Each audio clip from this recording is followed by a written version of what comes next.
Hi and welcome. The clip you just saw was my entry for the Krotos Sound Design contest organized in celebration of the Star Wars Day. So, for this occasion, Krotos provided us two different clips to flex our sound design skills, but they also left us the opportunity to choose one of our liking if you wanted to. So, this is why I took this part of a trailer from Star Wars The Old Republic, which is one of, if not my favorite Star Wars game. That and the original Battlefront 2 and Empire at War. One of the main rules was to use their plugin Krotos Studio as part of our process. As a side note, I only have the free version, which means I didn't have access to a lot of their presets, but it was more than enough for what I wanted to do. This video is not a tutorial, but more of a breakdown of how I did things and why I did them. With that said, let's dive into it. We need to think about the characters, what they are wearing, the material of the ground, the place, the weather, etc. But there is also one thing that is pretty important to note. If you've seen the original video, you know that the fight scene is pretty special. First, it has no music, and it's also shot quite differently than the rest. For example, the beginning of the trailer is really shot like traditional cinematic trailer, with a camera that is flying around, moving between cuts. But this one is done in one take, and the camera feels very present in the world. There is a lot of shaking, even sometimes some hesitation on where to look. So, our sound design must reflect that, and that's why I decided to only do diegetic sounds, which means that all the sounds that I will be creating can be heard from the characters. So no risers, whooshes, hits, booms or any sounds that are typical of trailers. So, with that in mind, let's start the ambiances. So, for the ambiances, I started with two different clips. One of pink noise, where I cut some of the high frequencies to create the low rumble of the wind, and one of white noise, this time for the sound of the rain falling. Those are great for the body of the sound, but it needs some texture. So, that's why I did two actual recordings that I did. One of hail, because I really like the attack it has, and one of rain, on which I did some overdrive to thicken it a bit.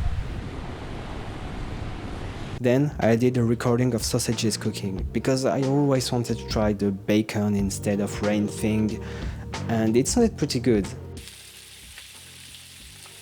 I was not really convinced by it on its own, but layered with multiple sounds, I found it really adds a lot of crispiness to the rain, which I liked. Finally, I created multiple pink noise clips where I cut some of the high frequencies and printed some reverb on them, just to add more depth to the scene. After that, I sent everything into a delay and a reverb where I will be sending every sound that I will make from now on, just to create a cohesive space and glue everything together. And with that, we finished the ambiances. Then we have the ship. If you noticed, it is present from the beginning to the end of the scene, which means that we have to create a sound that is neither too distracting nor takes up too much space in the sonic spectrum. That's why I decided to focus on the low end and create a sound that will not have too much high and mid frequencies. For that, I used the lightsaber preset from Krotos Studio, mainly the hum, to create the sound of the engine. And I added an instance of Saturn II with an LFO linked to the drive to create some movement. After that, I used a sample of pink noise where I cut the high frequencies and I added an LFO, this time linked to the output to create the wobble effect that is pretty common with sci-fi ships. Lastly, I used the jet preset to evoke the sound of reactors, and again I did an LFO on the drive. I was pretty happy with how it sounded, so I sent everything into a Pultec emulation where I boosted and attenuated the low frequencies at the same time. This is known as the Pultec trick and is a way to boost the lows and create a dip in the low mids, which is pretty much what I wanted for the ship, to thicken it a bit and remove some of those frequencies that doesn't sound that great. And with that done, we can move on to the footsteps. So since I only have the free version of Krotos Studio, I was pretty limited with what footsteps I had.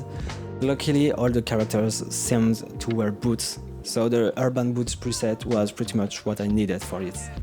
So I watched the video frame by frame and layered down all the footsteps for all the characters. Then, when I'm finished, I pitched down some of the footsteps from the guards because they seem heavier than Senya, the main character, and I panned them accordingly to their position. Then I decided to focus on the footsteps of the main character. Since we are following her all along, they are much more important than the one from the guards. That's why I did 2 layers of sound to the boots. One layer of just footsteps walking on metal, and one of me hitting my radiator to really give the impact of the character running. Then, when I had everything I wanted, I EQ'd and compressed each track differently with different plugins just to make them sound a little bit more different.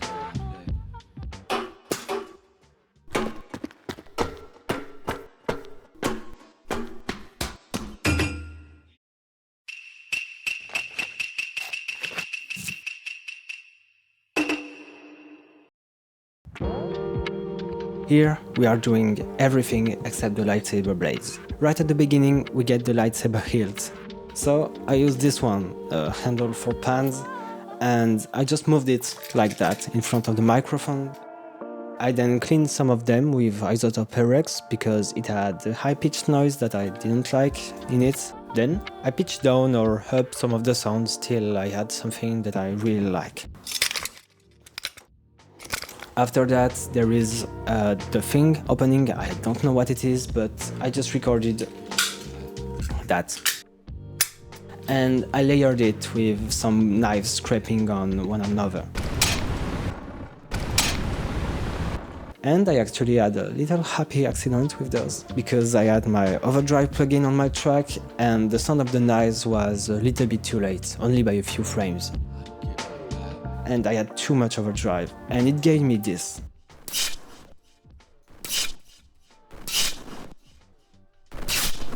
And it was pretty much perfect for the ignition sound, so I moved the plugin and the sound to another track and went on with the fight. Then I needed to add more weight to the footsteps, so I used my bag, which was full of clothes, and I just moved it like that. I pitched it down or up, depending on what I wanted to do, and I layered it on the footsteps to get the sound that I wanted. I also used my bag for the hit sounds. You can guess what I did with it. I just used it as a punching ball for like 10 minutes straight. Then I layered them with the sound of hitting a pan because I wanted to add the metal layers to the hit. Even though we didn't really have a clear vision of what the armors were made of in this video, it just sounded great, so I used metal. Last thing I did for the hits is using my own body, because nothing's better to design punches than just hitting yourself. Of course, I went lightly because you just need a little spank like that with some overdrive to get a really powerful attack, and then you can layer it with the pan and the bag to get a really powerful punch. Then, for the falling shot, it was pretty simple. I just used my jacket that I moved pretty much like that. Then, for the moment where he's touching the ground, I took my bag and threw it on the bed, and I layered it with multiple recordings of metal sheets that I pitched down to give it more impact. For the throwing knife, I used only 2 sounds. One of me stabbing this bottle of orange juice with a kitchen knife, of course it was empty, to get the sound of the knife entering the body.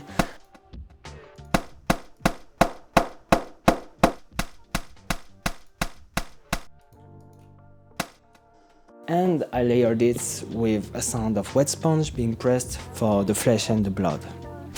For the throwing in itself, I used the pink noise sample on which I kept only the mid frequencies, and I just added a triangle volume automation for the movement.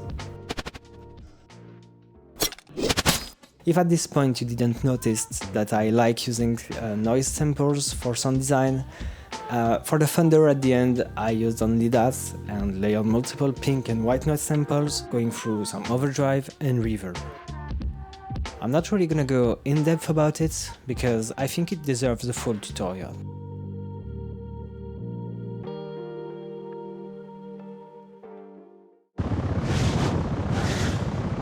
At this point we finished creating the sounds, but we needed to apply a little bit of makeup on them.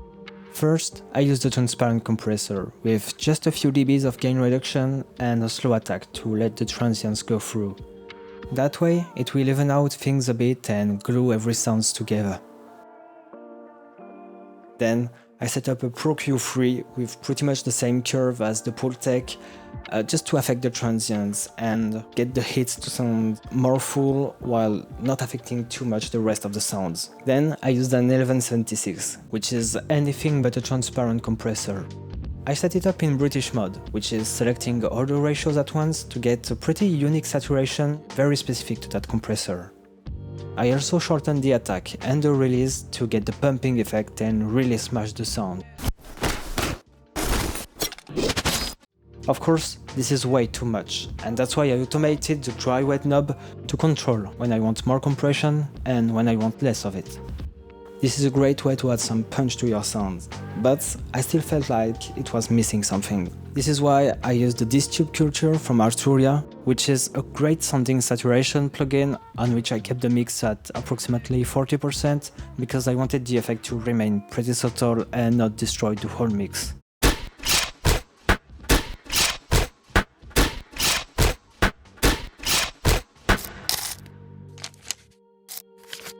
So without too much surprise, I used the lightsaber preset from Krotos, on which I put Saturn II and an LFO on the drive of the mid frequencies, before boosting the highs and the lows with the Focusrite stock EQ.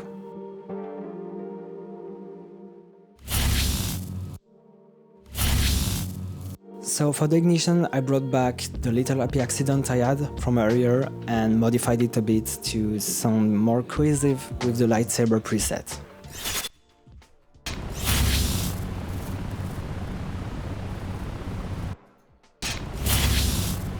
Then I added a layer of laser pistol sound that I distorted a bit.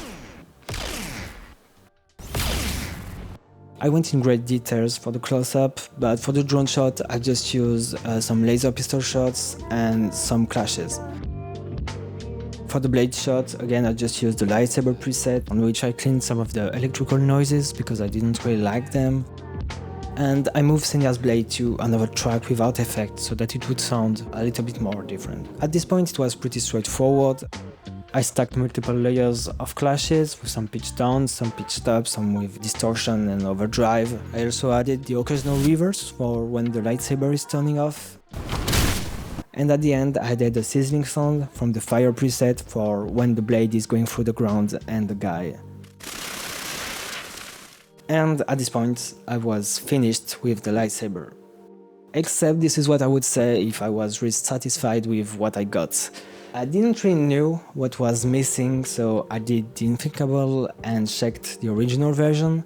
And I noticed that the lightsabers were sounding very resonant. So I put a Pro Q3 on the lightsaber folder and did a bit of a comb filtering. Instantly, I got what was missing. It really sounded better. I then added a Pro Subharmonic from Pro Tools to get even more resonance in the low end. And this time I was really happy with the lightsabers. So I moved on to the last part. Do you remember when I said that I would put only diegetic sounds because the camera was made to feel like it was in the world? Well, the cameraman can go slow motion, so I sent every folder into a new track with a lot of effects like delays, reverse and overdrive, and I ended with an automated low pass to get the moving slow motion effect. So finally, I use faders to do a volume automation on each folder and get the perfect balance. And with that done, the sound design was finished. So now's the time for conclusion. That contest has been really fun to work on. As I said, I'm a pretty big fan of the Old Republic, so I knew I wanted to work on that trailer for a long time, and this contest was really the perfect opportunity for it. So thanks Krotos, check out their plugin, it's free and it's great. Also good luck to all the other contestants, and remember, May the 25th be with you.